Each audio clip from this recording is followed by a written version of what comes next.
project. Before we start, y'all give a big round of applause to my brother-in-law Jolin on the guitar.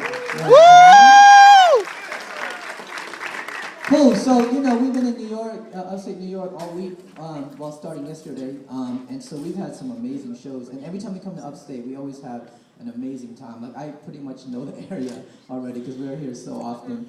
We ate at Rubbin' Butts today. It was pretty cool. She just drew us because of the name. I'm like, all right, that's what's up. Let's go there. I thought it was a strip club, but apparently they serve pork. So I'm like, okay, let's do that. No, man, thank y'all for coming. Look, I feel like God makes no mistakes, right? Like, you could have been somewhere else right now, and somehow or the other you ended up here. To me, like, I think everything always happens for a reason, right? So the fact that you ended up here, hopefully by the time you leave, by the time our show is done, you've been like, wow, I'm glad I came because I needed to hear what I needed to hear tonight, right? But here's the thing. We'll be up here in about 45 minutes or so. This show is going to really suck if y'all don't follow my one piece of advice, right? We got to treat this show like sex. Ladies, right? Okay, now what do I mean by that? That means that, like if you and I are in the same room together, right, like which we are, right, and I'm going in, son, right, like I am throwing down, I am screaming, I'm yelling your name, I'm giving you moves I've never given anybody before, crouching tiger, hidden dragon type stuff, right, like, you have no idea how Gangnam looks when you're naked, like it's awesome, so I'm giving you all that, just lay there. It's gonna get awkward, like real quick, right? Okay, so that means move with me, you gotta work with me, right? So you're more than welcome to laugh, you're more than welcome to cry, you're more than welcome to cheer. Like, if you've never been to a poetry show before, they told me that we were like the first poets to come here for like 4 years. So if you've never been to a poetry show before, I'm gonna teach you some stuff. You can like yell stuff, right? Like you can yell stuff like speak poet, like you can yell that, right?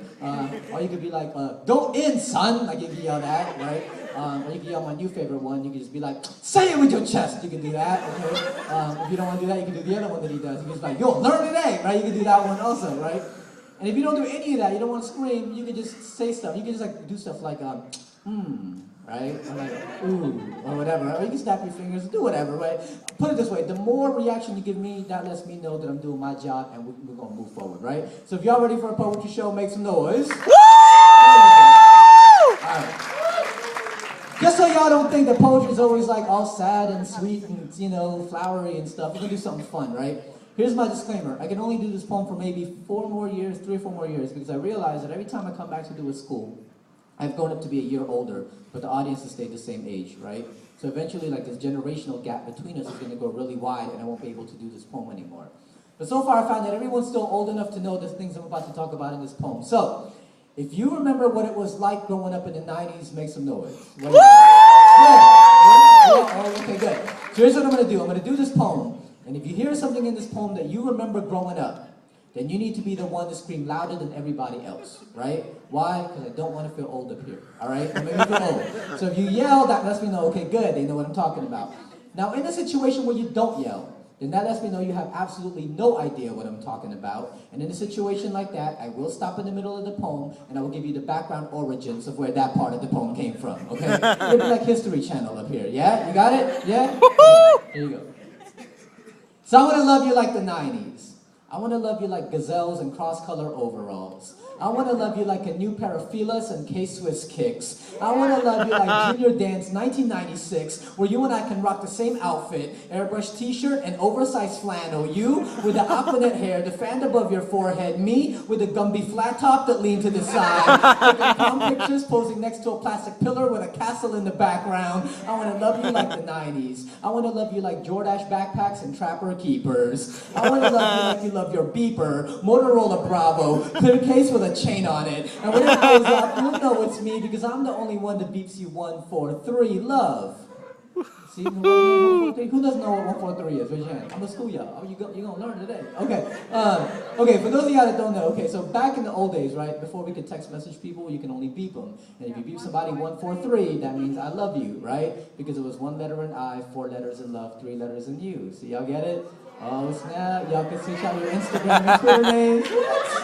See, love love has never needed text messages and cell phones because we both know it ain't love till I'm throwing rocks at your bedroom window. It ain't love until I have the guts to call your house at 11 o'clock at night, hoping your father doesn't pick up because you know you're not supposed to call a house at 11 o'clock at night, but we got a system. Call and hang up after the second ring, and we never had to worry about the battery dying because our phone had a 30-foot cord that we from the kitchen down the hall and into your bedroom were talking to the night saying things like, you hang up first. No, you hang up first. And we both agree to stay on the phone till we both fall asleep. I want to love you like the 90s. Back when we made book covers out of paper bags. Back when we passed notes in class. The ones we used to fold with a little flap that says pull. Back before Facebook turned us into disconnected fools. I don't need a status that says in a relationship. I need a status that says we go together. I don't need you to like my comment. I need you to check like at the end of my letter. And by the way, writing and checking maybe is not an option. Pick a color. Blue.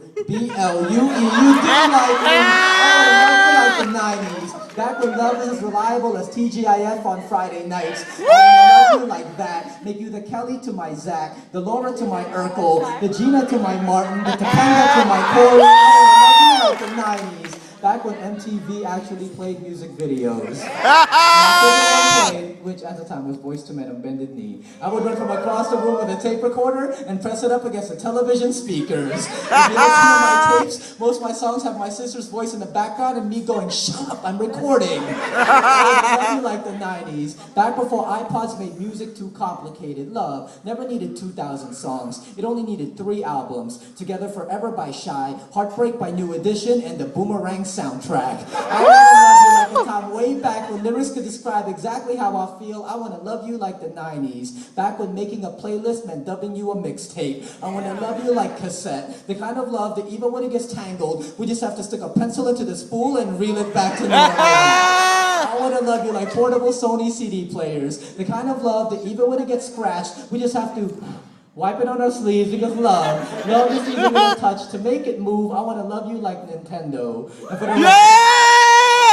for the record, I know Nintendo came out in the 80s, but when you're poor, you never get to own anything the same year it comes out. Mine was hand-me-down and broken. I had to put books on top to keep the cartridge from popping up. Like love. Sometimes you just need a little pressure to make it work. Love has never been anything more than a collection of memories. Has always been full of possibilities. It's the future that lay before us. So I want to love you like the 90s. Never wanting to leave it behind. Never wanting to grow up.